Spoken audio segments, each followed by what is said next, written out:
Welcome to the DNA Show. DNA? Dude, are we doing a science show? No, D is for Dennis. Oh, A is for Andy. And N is for and? Oh, man, nerds. Oh, yeah. We're nerds, dude. Yeah. Well, good. Then we can talk about comics and movies and pop culture and sports. Sports and nerds. Yeah, we're going to make that work. All right, let's roll. Heidi-ho. Welcome back to another episode of the Dennis and Andy Show. I'm Andy. And this is Dennis. Welcome back. And like we teased last week, we are going to be talking about the movie The Heist, which we caught on Netflix from, it was 2015. Yeah, 2015. Yep. So 5 years ago. First time I ever heard of it. And we're going to talk about Justice League of America, Pain of the Gods storyline that's about 20 years old that was collected in a trade that I happened to pull off my shelf and reread and just loved it, so I let Dennis borrow it. Yep.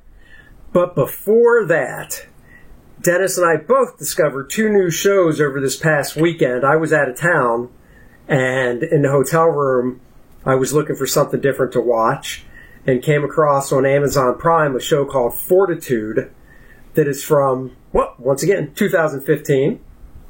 And there are two seasons. The second season is from 2017.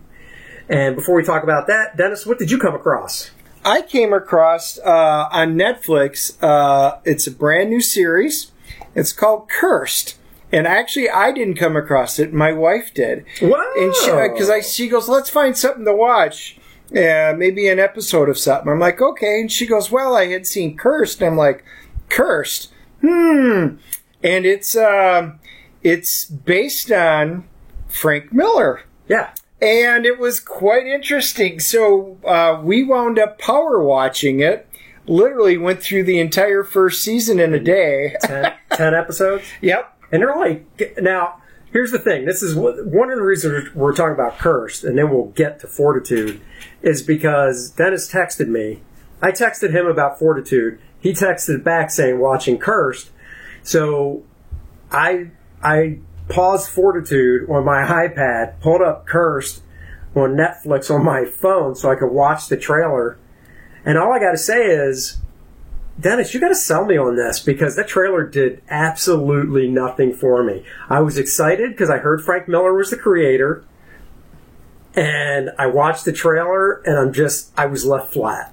Huh. And then the next day you're like, we finished it, we binged it. And I'm like, well, they're like an hour long, right? They're a little under. Yeah. Well, you know what I mean. They're like hour-long dramas right. If they were commercials. Yeah. So what it is, it's a reimagining, and I wasn't sold on it to start with either. It's a reimagining of King Arthur, the Knights of the Round Table, the court, and you're kind of like, okay, well, what does it mean by a reimagining? Yeah. And it's not so much the the King of England, who wields Excalibur. It's about the Queen who wields the Sword of Power. And I'm like, oh, is this going to be just another take where it's like girl power, and that's going to be the extent of what this is going to be, where they just gender swap something? And I'm like, my wife really wants to watch it, so we did. And I thought, oh, hey, that's actually pretty cool, and this is pretty neat. And as you start meeting some of the characters and you start going in, you realize it's not about the quest for the Holy Grail or that. It is literally like, what if this would have happened in this time instead? I would have preferred it almost if it would have been a prequel where, hey, before King Arthur, there was this. But I'm like, well, let's see where this goes. So wait, this takes place during the same time as King Arthur? Yes, where they're all younger. Oh, so he's not actually a king yet. So wait, is Arthur in it? Is he in it? He is. But he's not a king yet? Nope. Okay, so then the girl that, in the trailer, the girl that gets the sword is who? She's one of the Fae. So then they introduced the concept of Fae, which those of us who do gaming and stuff understand. Fae, elves, they're the spirit folk. Right. So they've got a version of the Fae in here, and Faes are hunted down like witches. And the Fays have certain I magical was gonna say, abilities. so she already has some ability, right? Yeah. And in here, Merlin has lost all of his abilities. But Merlin's not an old dude in this. He's younger. He's younger. Yeah. Yes, but he's been around because he's tied in with Uther Pendragon and his castle and his kingdom. And you're like, well, this is really interesting because you recognize some of these characters. And then as the show goes on, you recognize more and more. And it goes off into some interesting, there's a few moments where you're like, okay, let's see where it goes. Oh, now that's interesting. It continues on, and I told my wife, I says, it's late, we got one episode left. Do we watch it? I'm like, they left it on a really good spot. I really wanted to see how it ended. The last episode was worth the wait. It really was, yes. Does it cliffhanger? Let's assume that that's a yes. How do you... Because we don't know if there's a season 2 yet. Correct. So it could be done after this, and it could be wrapped up with certain characters doing certain things, or it's in a right spot to continue on the saga. So he did a really nice job of putting it out there, but wrapping up the current story arc. It was well done. I liked it. Look, I don't really... not too many spoilers, but what can you sum up what the plot is of the whole season, or what the story arc is, what the main plot is? Because so far, you haven't sold me. So far, I still know what I saw in the trailer, which is this chick finds the sword, and there's energy. She doesn't find it; she's given it to her by her mother, who was killed by the Red Paladins. She's given the sword. The sword has. Does the sword have power because of her? Or it has power regardless? It has power regardless of who wields it. But whoever wields it has basically considered ultimate power, which they don't really go into a lot of detail in. Basically, the Church of England has their version, and we'll call it like a version of Knights Templar called the Red Paladins, and they're out to exterminate all the Fae and basically take over everything that's out there. They wind up being the quote-unquote evil force that's in here that's trying to subdue the lands and everybody in it. And it's almost like then... So it sounds like it's kind of... She gets the sword, but these the bad guys, the paladin, want it. Right, so but going after her. She doesn't understand what the sword is at first. Right. She doesn't understand why her dying mother said, take it to Merlin, and because she doesn't know who Merlin is. She's only heard of stories from the past and their tall tales, and then she finds out they're all true, that he is there, and Merlin is powerless, although he's very crafty, and he manipulates everybody he's going. So he's not exactly a clean, nice, kind of like Excalibur. He's kind of out there from that movie. But he understands the history, and he used to have the sight, which made him so important to all the other kings. Well, he doesn't have the sight. So now it introduces other supernatural forces that have the sight, that are basically like the aspect of death, which they wind up showing up into it, which turns, again, it's really cool how they do it. But her job is to get this sword, and she winds up having to rally the Fae amongst other races that are out there and other things to try and put an end to this. But she's just a girl who was chosen to be the summoner, but she doesn't want the responsibility. Right. So again, there's many different layers that's on it, and it's just a good watch, because I don't want to give away how it all works out. Oh yeah, no. But it's interesting as all of these characters that you start getting attached to and fond of, you start finding out later who they really are, and you're like, oh, that's awesome. From Knights of the Round Table. Yes. Oh, okay. Yes. So like going back to Merlin, I don't know why I'm fixated on this, but I picture, and you already said he's not the old guy with the beard and stuff. What is he? Just some dude in his 30s? Like how old? Yeah, he would be in his 30s. Does he have any facial hair like Merlin does? Well, it depends on the Can't be version close. of, Oh, really? Merlin. So now think about it. If you think of Well, the the movie Merlin I think Excalibur, of, he has a long white beard and mustache and stuff. And Nope. hair. nope, much younger. Well, no, I know he's much younger, a but lot does less he have facial hair. Well, he's got probably got like a goatee and stuff. yeah, a little bit. Yeah. Yeah, Yeah. yeah. Is it any known actors in this show? So the girl who plays Nimue, it's actually Catherine Langford, which That rings a bell. because you and I went and saw Knives Out, so she was in Knives Out. Yeah, so Really? she's the younger girl, so she's the lead actress and stuff like Wait a that. second. Knives Out did. Oh yeah. Okay. Yeah. Yes.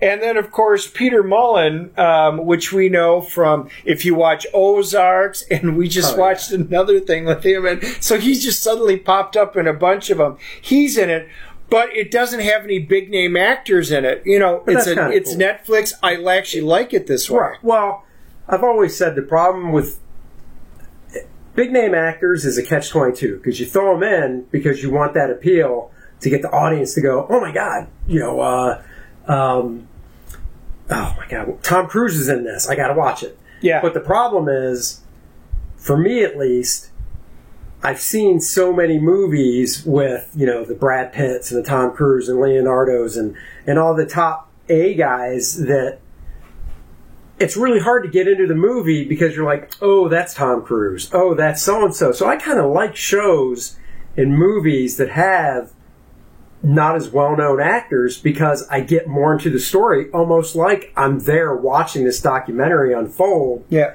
Because you don't know if that's, well, like the girl, going back to Ozark real quick. Yeah. What's her face? The blonde-haired girl that is the second in command. Jason Bateman's she runs the casino. Oh, yeah, on yeah, yeah. Ozark. We talked about her in previous episodes and how, and I'm blanking on the actress's name, but when I saw her in Ozark, I just couldn't take my eyes off her because she was so fantastic on screen. And then I saw her in this other show where she played a totally 180 degree different character, no accent, whatever. So I get it. I'll give Kirst a shot. You should. Offer your recommendation, and so I can come back on and hopefully say it's great. It starts off interesting. There's a few spots throughout you're like, did they need to do that? Why? And then, but it towards the end, it really redeems itself and goes forward. And the ending is just great. Okay, because we're going to talk about Fortitude next. And before we get into it, because this is one of the things with Fortitude, before we get in, Fortitude, I told Dennis, it's 12 episodes, but it's what I call a slow burn. And It's really slow. A slow burn is like it sounds. It's story driven. It's it's a drama. Fortitude's a murder mystery, but it's a slow burn. So you can't expect you're going to be jumping in the deep end or even the middle of the pool. You could say you start out in the wading pool. yeah. But by halfway through, you're getting closer to the deep end. How is Cursed compared to Fortitude with the speed of it? Oh, much quicker. I mean, there's more fast paced, way faster. Oh yeah, no, you. The hard part is just trying to figure out because it's King Arthur. It's basically Avalon. So you already think the characters. Right. It's so interesting trying to pick up. Oh, well, who's Morgana and who's this and who's that? And like, oh, that's who that is. Oh, I wonder if she becomes her. Oh, it's really cool because it's going down there. You got to have at least a baseline knowledge of Arthurian history. Sure. But yeah, it's way quicker. And I mean, the whole thing's over. I mean, it's way quicker than Fortitude, which I'm now on episode 8. And now I'm just getting into Fortitude going, oh, so way back like 8 hours ago we learned this. I'm like, oh, okay. Much slower pace for Fortitude. Well, I think, I don't know, with Cursed, if you can answer this, what's the time period as in how long all the events take from episode 1 to the end? You know what I mean? Weeks. Okay, so whereas Fortitude, I would say is, and I watched the whole first season. I'm on the second season. I'd say Fortitude is a week or two. Yeah, so far there doesn't seem to be a huge time jump. I mean, because they're going out, and Fortitude takes place way up north. Yeah, so now it looks now like it's Fortitude. Antarctic, basic. Well, Fortitude basically takes place on Fortitude. The name of the show is also the name of the island that the location of where it takes place. It's like Dennis said. It's near Norway, I believe, is where it takes place. This fictitious island. So it's always freezing. It's always snowy. Always short days type of thing. It's definitely near North Pole or whatever. And the basic gist is it's a murder mystery. I'm not even going to try to pronounce actors and actresses' names because a bunch of them are Norwegian, and I would mangle them so hard. So the best I can say is if you're really curious about the actors and actresses in Fortitude, go to IMDb or just Google Fortitude the show. What actually got me hooked on it, I was scrolling through Amazon Prime looking for something to watch. And, you see the little thumbnails of the different shows and movies. And on the thumbnail for Fortitude, I'm like, is that Dennis Quaid? So I clicked on it, and, the bigger image comes up because it goes to the show page, and it's Dennis Quaid. And I'm like, oh my God, I love Dennis Quaid. So I'm like, all right, let's start watching it. But here's the thing. Dennis Quaid is not in season 1. He doesn't come into the show till season 2. And I knew that going in because, I read the write-up and the description. So I thought, well, maybe I should watch season 2 and just forego season 1. And I'm glad I didn't because season 2 picks up just a few weeks after season 1 ends. So the plot summary is it's perched on the edge of the Arctic Circle. Fortitude is one of the safest towns on Earth. There has never been a violent crime here. Now, until now. The population of Fortitude is like 743. There are 4 police officers. The chief of police, I can pronounce this guy's name, is Richard Dormer, the actor. He plays the chief, Dan Anderson. Great actor, very captivating. Oh boy, here we go. The second in command on the police force is Bjorn Hilnor Haraldsson. I totally butchered that guy's name. You got Bjorn pretty good. I got Bjorn good because I've seen that before. Then there's 2 females on the force, Sienna Gilroy, who's the actress's name. Well, in all of season 1, I don't recognize any of the actors, really. The only actor... Other than Richard. Okay, so the only actor I recognized was the governor of the city or town, who was played by Sofia Grabal, because she was on another foreign show that I watched that totally escapes me. The Killing, but not the U.S. version, the BBC version. Oh, see, I haven't seen it. I only watched a little bit of The Killing from the BBC. I discovered it when it was over here. But anyhow, not to get off Fortitude. So Fortitude's a murder mystery. It's a slow burn. Dennis is only on episode 8. I'm not going to give away spoilers of obviously what happened because, I think if Dennis saw all 12 episodes, we'd probably spoil some stuff for you, but without him seeing it... I got to see the ending. Things are happening now. Your pieces are being put together that's in it, and I really like it on certain parts of it. So, needless to say, it'll be interesting how it turns out. Stanley Tucci, he's the he's in it. He's the reason why I decided to stick it out because he's a great actor. I just loved him, and he's the mainland police man that comes over from England. Well, but he's an American. He's not actually from England, but he was sent over by the English government. He was sent over by the English government. Okay, so the basic gist is the show starts in episode 1, and this isn't like story stuff that's going to drive anybody crazy. It starts in episode 1. There's a gentleman who's in his 70s. He has liver cancer, and he's basically a wildlife photographer specializing, obviously where they live, in polar bear photography. And he's out walking around. He's got his camera and stuff. And then the next thing he hears screaming.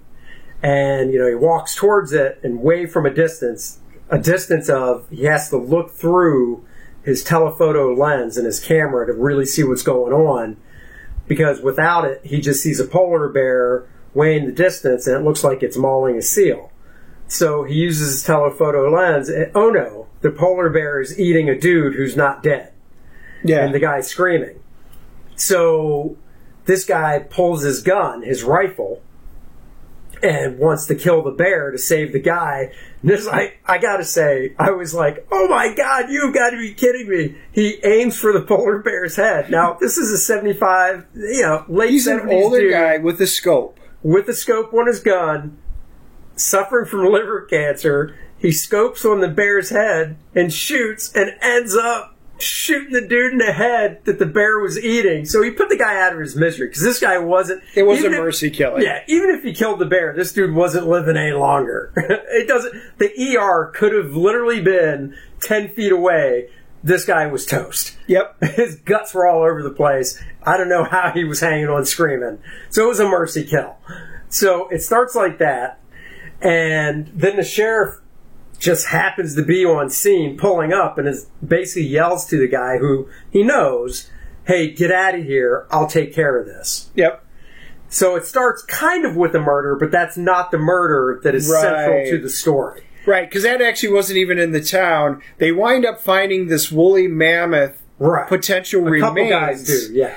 And that's what sets everything in motion, yeah. Because they take a molar to Chris Eccleston, who we all remember from Doctor Who as the Doctor, and he gets murdered. That's all I'm going to say. Right. And this is what starts the entire thing going downhill. Like I said, it's a slow burn. I to the point now where I want to see how this first season ends. Andy says it ends really well. And that's great. So just like Curse, you got to get through some of the other parts to have a payoff. So I'm gonna finish it and get the payoff. We just need to talk Andy into watching Curse. I'll watch it. We'll do full blown reviews afterwards. The least I can do is watch Curse, since you're 8 episodes into 12 of Fortitude. Yeah. Yeah, I mean, it's just, I'm a sucker for a good murder mystery. I've never been a period piece type of guy. That's another thing about Cursed, because going into it, before I watched the trailer, all I knew was Frank Miller had something to do with it. I knew there was a Knights of the Round Table type aspect, but I had no idea if Frank wasn't trying to do something present day with that type of stuff. I saw it was a period piece in the trailer, got kind of turned off. I will give it a watch. Like I said, with Fortitude, I'm on season 2, episode 6. Dennis Quaid joins the cast. It picks up roughly 9 weeks after the events of the season finale of season 1. Somebody on Facebook actually told me there's a season 3 that is not on Amazon Prime yet. Oh. But is a couple years old. Well. And it's driving the guy crazy as well that told me about it, because he's like, we loved seasons 1 and 2. We researched it. There is a shorter, so it's even shorter season 3 that supposedly wraps everything up, because they were just assuming it's not going to make a 4. I don't know. All right. So we'll have to keep our eye out for it. But the last thing I'll say is I've always been fascinated by that Arctic living. Uh-huh. And I was telling... We call it Wisconsin. Yeah. I was telling Helen, I'm like, it looks... Because she didn't watch the show, but she watched a part of it, and we were talking about the town. And I was telling Helen, my wife, I was like, I hate cold weather, and my wife doesn't like it as much either, but there's just something I like about a town that is that far removed, that only has 750 people, has a bar, has basically one bar nightclub. Yep. It has one hotel, It's got a grocery store, a police force of 4, no traffic lights, and it has other stores as well and stuff. But I don't know. There's just something that if I had the means to do it, I would like to try to go live there for a while to see if I could do it, and if I actually liked it, or if I'm romanticizing it from what I see on TV. You are. I am. That's just like you are. Because you just described half the towns in Wisconsin, which is where I grew up. Did I really? Oh, yeah. Seriously, they're that small? There's a lot of towns that are small, and you're in Wisconsin if no matter the town size, it's got a bar. So every town. Now, you could have a town of 500 people, and it would probably have 3 bars in it just because it's Wisconsin. So, yes, growing up there, I would say, yep. Go live in the cold, and I think you'll change your tune. I've just never experienced that. I grew up around the Washington, D.C. area, specifically in a place called Beltsville, which is right near the University of Maryland. So it was a big, a fairly, good-sized city. And then from there, I went to school in New Jersey in a fairly good-sized city. Then to Orlando. We all know Orlando's big. Then to New York, or Syracuse. Big size city. I've never lived in a pissant little city like that. So I'm just like, I don't know. I don't know. It's cold. It's cold. But, what if it was a mountain type area where in the winter it only got down into like that could be a little bit different. Like I just came back from a 35-day trip. So we got to experience a lot of America since we were out traveling. I was out with my niece and nephew and stuff, and parts of Colorado and Wyoming and Montana, North Dakota. I mean, in the winter, that's what you think. There are really cool things, and you can go skiing and stuff like that. But yeah, it's just too cold. My blood is thinned over the years. I get it. I think the cold would really put me off. But I think if there was an area like that had like the coldest temperatures were like what they are here in Charlotte. So in the winter, during the day, it might get into the upper 30s. Yeah. I think it'd be kind of neat because everybody in town. If you went up into the mountains where there was snow and you come down into the valleys where it's hot, which is kind of like Colorado, stuff like that. But all right. Moving on to Heist. Because this is what we teased about, because this was a blast from our past that neither of us had seen before. Jeffrey Dean Morgan is the star.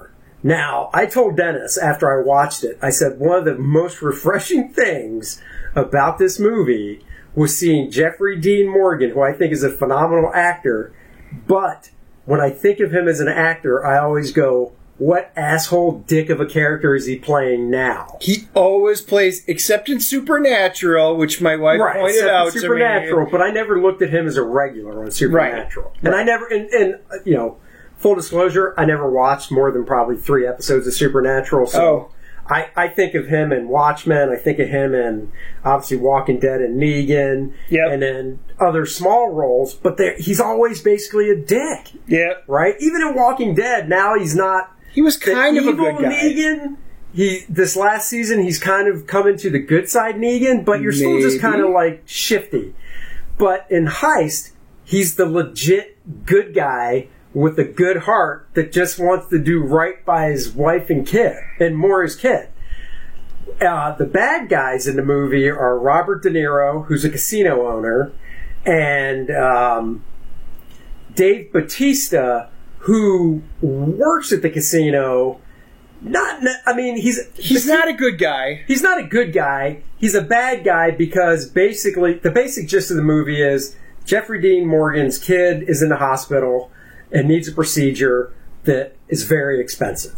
He goes to his boss, Robert De Niro, who owns the casino, and Jeffrey Dean Morgan's characters worked there for a long time, and basically asks for a loan, even though he knows Robert De Niro's character has a rule against loaning money. Right. And he won't break it. Doesn't matter. No matter what. No matter what.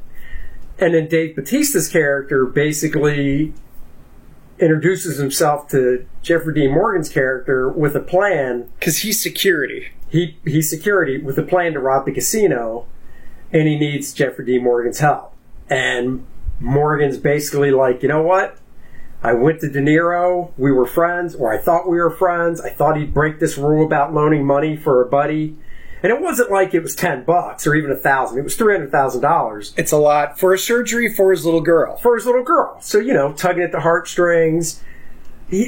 I totally understand having rules, but at the same time, if it was me, and of course this wouldn't be a movie, if it was me and I was in De Niro's situation with the relationship he had with Jeffrey Dean Morgan's character, I would have loaned him the money. That's me. Right. But he knew he wouldn't.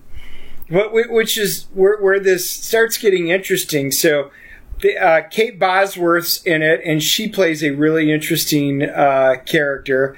And then... She's a cop. Yep. Yeah. Oh, no, it's Gina Carano. Oh, Is right. the Gene police Carano's officer. the cop. Kate Bosworth is a passenger on the bus. Which they, after the heist goes bad, they have to procure for their getaway. Let's just say this movie has, in this day and age, there's not a movie out there probably that doesn't have some twist, right? Would you agree? Absolutely. At least one. And, it's always obviously in the third act, and you're like, ooh, and a lot of movies, even if they have a twist, you can usually see it coming. Like halfway through the movie, you're going, I bet this is going to happen. And then it does, and you're like, that was a twist made for my 17-year-old, because she walks out of the movie going, oh my God, that was shocking.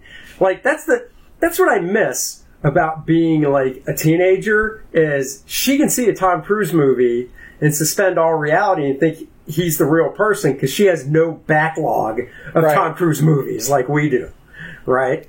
So, but this movie was like, here's a twist, and for me, I was like, oh snap. And then it was like, here's another twist. You're like, oh, damn. And then just when you think the movie's going to end, it's like, oh, boom, here's another twist. And they slap down the final card on the table. And you're like, well, son of a gun. But you're sitting there going, okay, I was wondering, there was something quite not right about her and the reaction, but you couldn't figure out why, and there weren't enough clues. And this is the chick on the bus. Right. So we're alluding that she has something to do with stuff going on. And the bus, they wind up taking all of these hostages on the bus. The police are after them. De Niro's got the police force, of course, in his back pocket.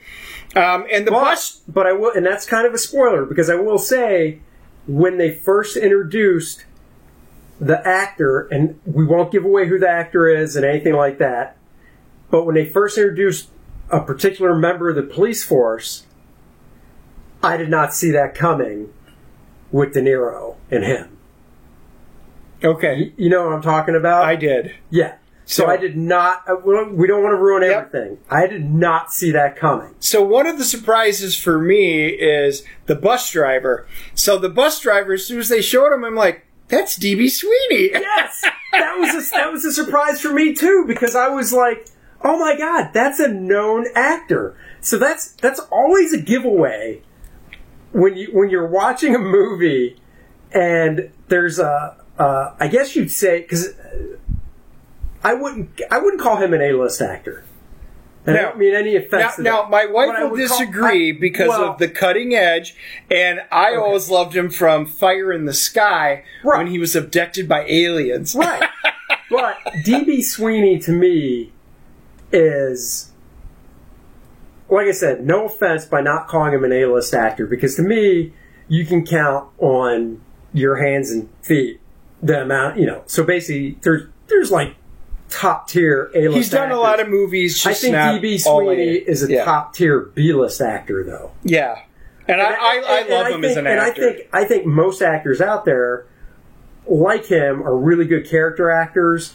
They get cast for a specific reason. He's not a leading man type. But when I saw him as the bus driver, I was like, oh, this dude's got a role to play. He's got a role to play. And same with Bosworth. Yep. When she was on the bus, I was like, oh, she's got a role to play. And she's in it here and she's in it there, and she's the pregnant girl, and you feel bad for her, and they need to get her off the bus.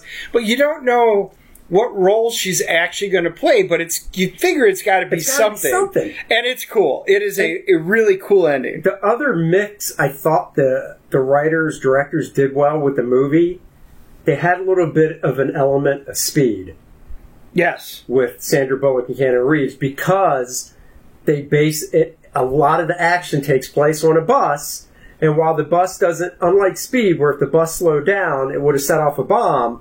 It's the fact that the bus was hijacked by the bad guys, the robbers, who are now hijackers, and they can't let the bus slow down because they're trying to get away. Right. And there really is, because there's a moment where the cop, who's another actress who was in Deadpool. I Yep. don't know if you caught that. Yeah, you did. Of course I did. I recognized her right away. Oh yeah, she was. What was her name in Deadpool? Do you remember?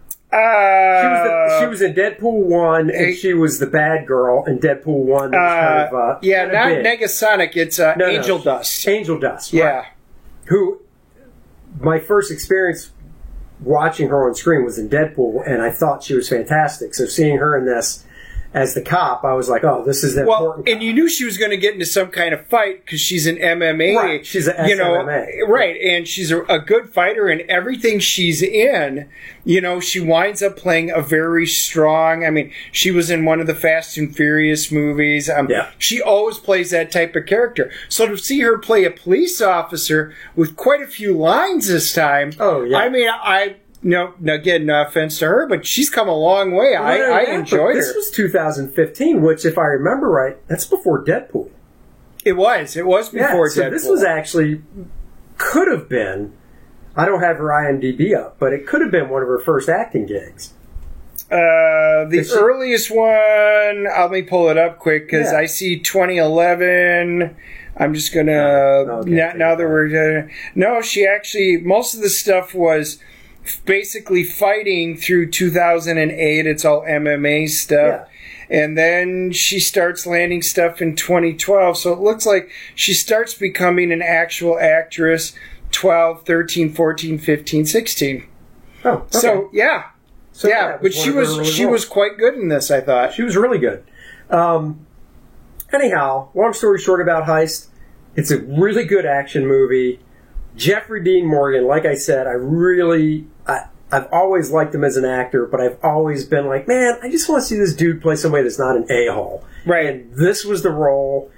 There was a nice range of emotion from him. Well, the cool thing is you find out some of his past, and he wasn't always a good person. Right. But he is now, and he's made atones, and he's changed his life, even though it meant financially they were screwed. But he was always just trying to be a good dad, and that's what it was all about. He was a great, he was the star. Everybody was talking about De Niro in this, and I'm like, no, Morgan's the star. Yeah, hands down. De Niro was almost, he was obviously more than a cameo, but he wasn't even in more than half of the movie, I think. And then Batista was interesting because his character, when I think of Batista, I really think the opposite of Jeffrey Dean Morgan. He always plays guys that you like. But in this movie, he was just a dick. Yes. He's known for obviously Drax and Guardians of the Galaxy. Well, who doesn't like Drax? Right. He's just hysterical. And then, he did Stuber last year. Comedy. Funny. He did My Spy, which is another comedy, where he was a CIA agent having to basically work with this little 10-year-old girl by happenstance. Funny. He's always played these likable type characters, but in this movie, he's just a dick. And and he did a great job. Yep. Because I was, through the movie, I'm like, God, you're just an a-hole, man. Seriously, just listen to Jeffrey Dean. Like, during this whole thing, Jeffrey Dean Morgan is like, dude, just listen to me. I'm trying to get everybody out of this alive and scot-free. And Jeffrey Dean is ex-military. Right. And you can tell he knows a lot, but he's a hothead. I mean, Batista's just a hothead. And they're being chased by Morris Chestnut, which is Robert De Niro's right-hand man. Who's another great... I love him, too. I do, too. He's awesome. I do, too. And he played the part really well, being the right-hand man coming after him. So it was a great cast that had some shocks. You got to see this. You got to see this. And I'm like... Dude, I don't remember seeing this when it came out. I don't remember seeing it on HBO. I'm like, nah. He goes, no, dude, you got to see it. So I did. I think this is another one that was probably one of Batista's early acting jobs as well. Yeah. I'm not sure Guardians came out before 2015. Yeah, and we've seen him in a number of movies since, and he's getting his acting chops pretty well. I like him as an actor. Oh yeah, and but to see these early roles, he was your typical. I'm going to fight you. I get angry. I'm a fighter. So a lot of your ex wrestlers and fighters and stuff. I mean, they kind of go down this path, but some of them blossom. He is him. I tell you, if there's not one of the series of movies that I love, and we're not going to get on a big thing right now, is The Expendables. Oh, but if I don't see a freaking Expendables movie with Batista, The Rock, John Cena added to the cast, I'm going to be so pissed off, because that would be awesome. Yep. I mean, if you're putting freaking Kelsey Grammer in The Expendables, and you can pull him off as a tough guy. Yeah. Because he came off as a pretty good tough guy in the one Expendables he was in. Jet Li, Lee, he had his, spot, and then, you got some of your cameos of all the tough characters. They do a good job. They need to bring in some of the current hot boys right now to add to the list. Definitely. So. All right, we're moving on to our last. We got to give it the grade. We got to give it the comic grade. The heist gets the grade. Oh man, I'm going I was impressed. I'm going 8.5. 8.5. My CGC movie grade for The Heist is 8.5. Wow. I think we liked it better than some of the reviews we saw, which surprised me because I'm going to give it a 9.0. I was gripped by it. I enjoyed it. The action was good, and I enjoyed the movie so much more than what I thought I was going to. Well, and you know what? It's tight. It's an hour and 33 minutes. Yeah, it was quick. Whatever they left on the cutting room floor, they did a good job. I mean, I'd like to see, because it's so in vogue these days with these extended cuts and stuff, it'd be interesting to see that, just to see what they left, because usually if a movie's not 2 hours, you're kind of like, all right, guys, why are you getting cheap on me? But when to me, if it's an hour and a half and you leave the theater satisfied and you don't think to yourself, oh, that just went by like that, and everything, you did a good job. Yeah, it was well paced. So that's cool. Trim that fat. We were on our way when I was heading out for the trip. Andy had said, hey, what did you think of Pain of the Gods? And I was like, I've never read it. And he's like, what? And I'm like, I've just never read it. I'm more of a Marvel guy now, although I used to be way more into DC. And he goes, I think you will think this is an interesting story. So he gave it to me to read, and of course I read it on the trip. And I remember texting him when I finished it. I couldn't fall asleep one night, so I turned on the nightlight, and as she stayed up and read the whole thing. And what an absolutely interesting concept. So Pain of the Gods is a Justice League of America, or Justice League's had so many iterations as a comic. This was actually when the book was just called JLA. It came out in issues 101 through 106 in 2004, so it's 16 years old. It's written by Chuck Austin with art by Ron Garney. Now, I'm going to talk very high of the art, and it's not because I'm friends with Ron Garney. It's because I love Ron Garney's work. I am friends with him as well, but Ron Garney's artwork is just superb. And he had a run on Justice League, but on this particular story arc, he actually did the inking himself, which, as an artist myself, I really enjoy seeing the penciler ink their own work when they know what they're doing. I know a few pencilers who will even tell you I much prefer to work with an inker because they just know that their pencils shine better when somebody else brings on the polish of the inking.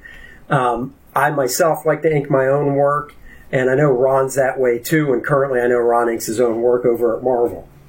Chuck Austin, believe it or not, I learned about from a teenager. He did a small independent book, creator-owned book, that he published himself called Strips. Did you ever hear that, Dennis? I have not. Strips was a book. The style that Chuck drew in, because he's an artist as well, was very Archie. The concept of the book, though, it was teenagers and, it was college students, thank God, because it was basically a life of college students type book kind of like Archie, except it was a porno comic. Whoa. Oh. So it was college students going about their daily life, but with love triangles and stuff, and no pun intended, full-blown porn. You know, Chuck was not shy about showing anything, and I picked it up as a teenager because of the porn. No, I picked it up because Chuck's a really great artist as well, and the art was really nice in the book. So Chuck went on. He's written stuff for Marvel. He did a limited series, I believe, in the 90s, War Machine.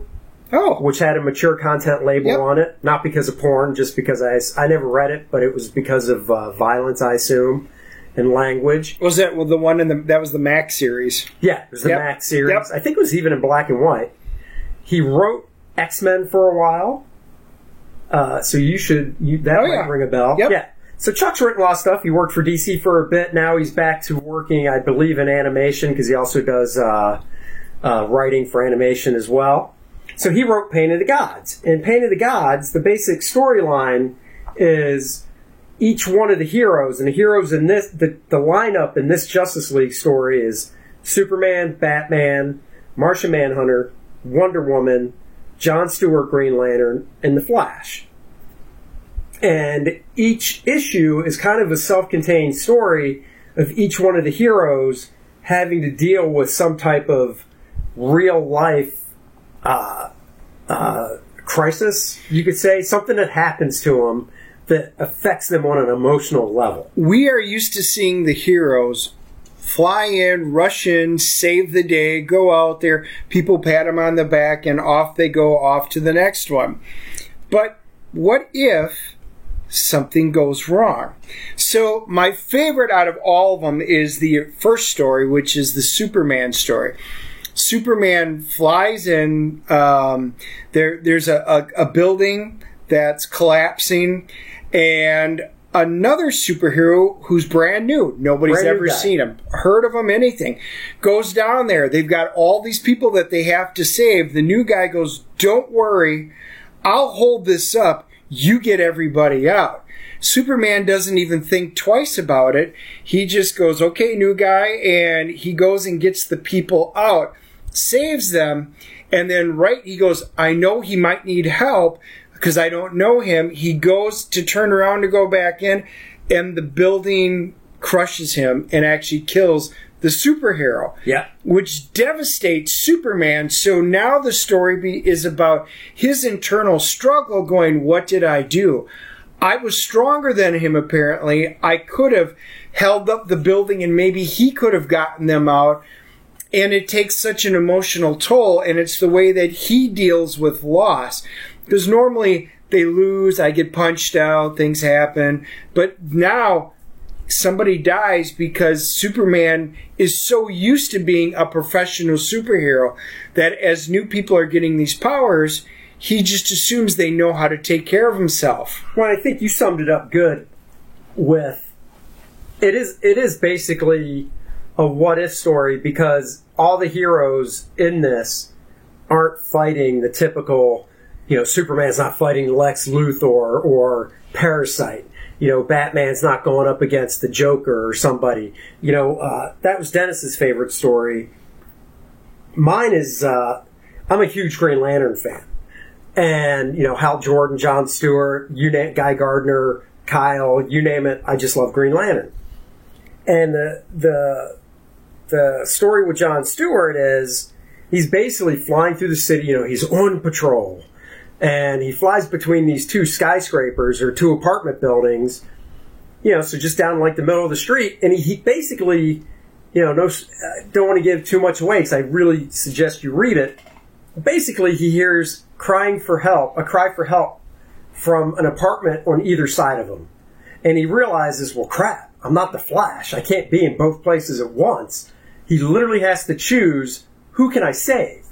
So he figures, all right, with the one side that I can't save, I'm just going to make something with my ring to fly into the apartment, and hopefully it'll shock whatever's happening in that apartment. He's hoping the shock factor of seeing this manifestation of his ring, his power ring, will at least temporarily stop whatever's happening while he goes to the other apartment physically to stop. So he goes to the other apartment, saves the day for that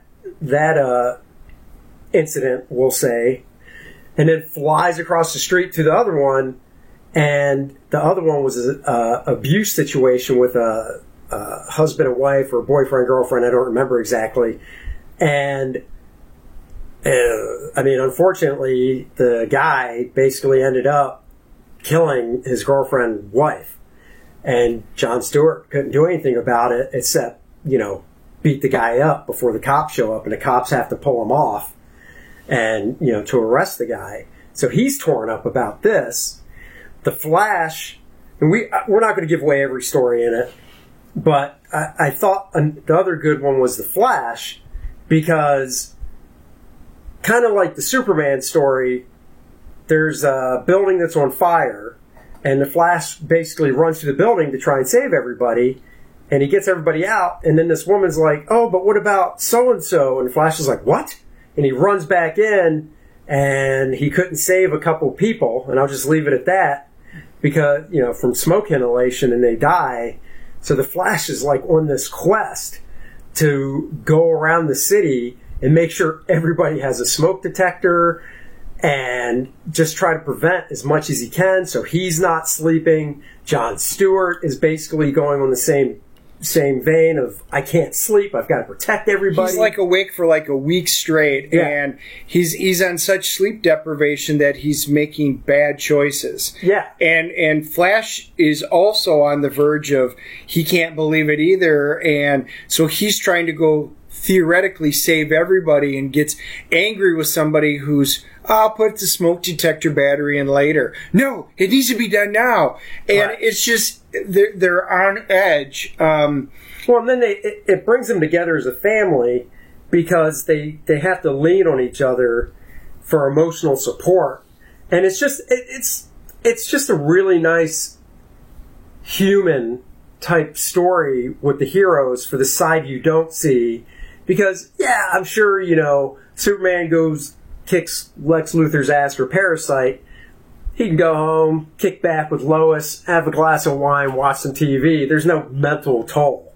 But, seeing, you run across a new hero and the guy's like, I got this. Go save everybody and I'll meet you later. And then, Superman doesn't even think twice. He just takes his new hero at his word, and the hero ends up dying because he wasn't as powerful as he thought.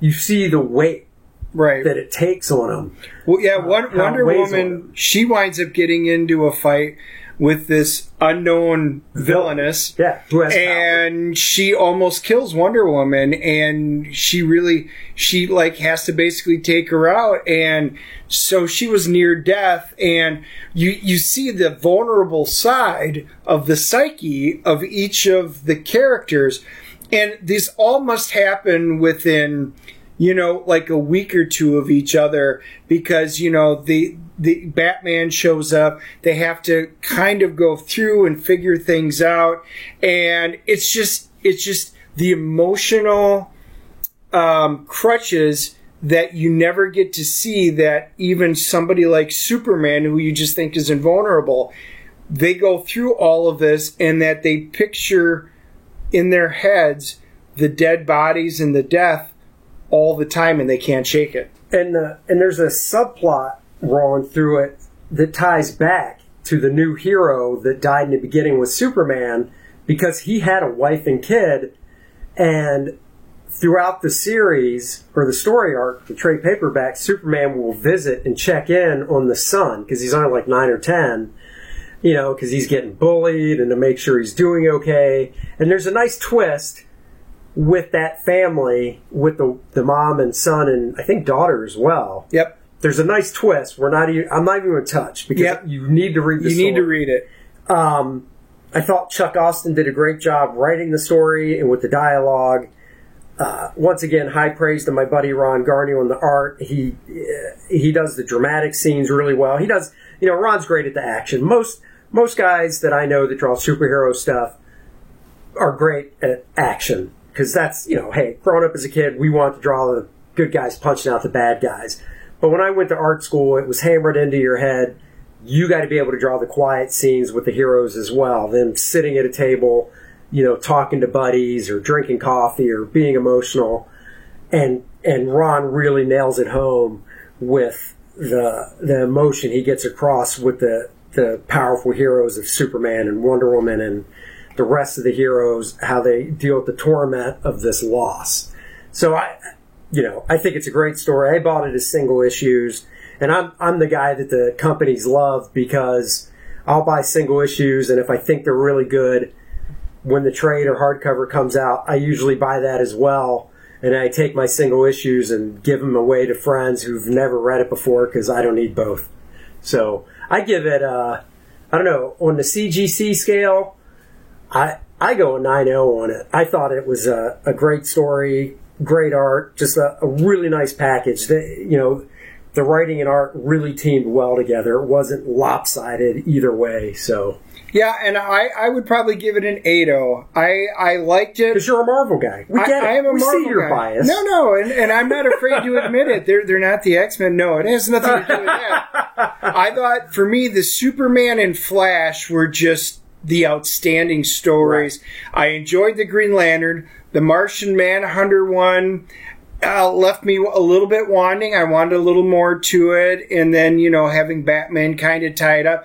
It's definitely worth a read. I would watch it.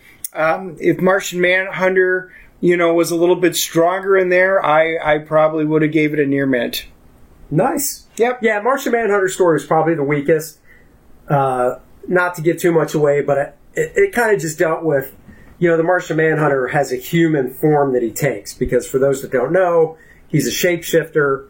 So his green form, where he looks like a bald green guy, that's not even his natural form. He just takes that form, so he's more appealing to Earthlings when they see him.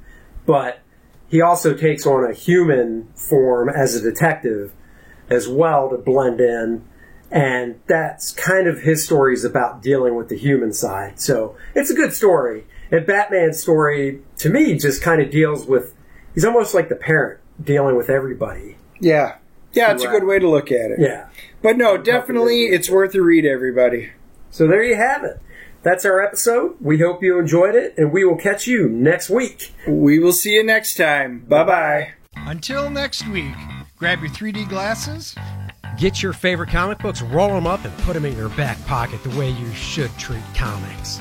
Throw your pigskin up on the mantle. This is Dennis. This is Andy. Later friends.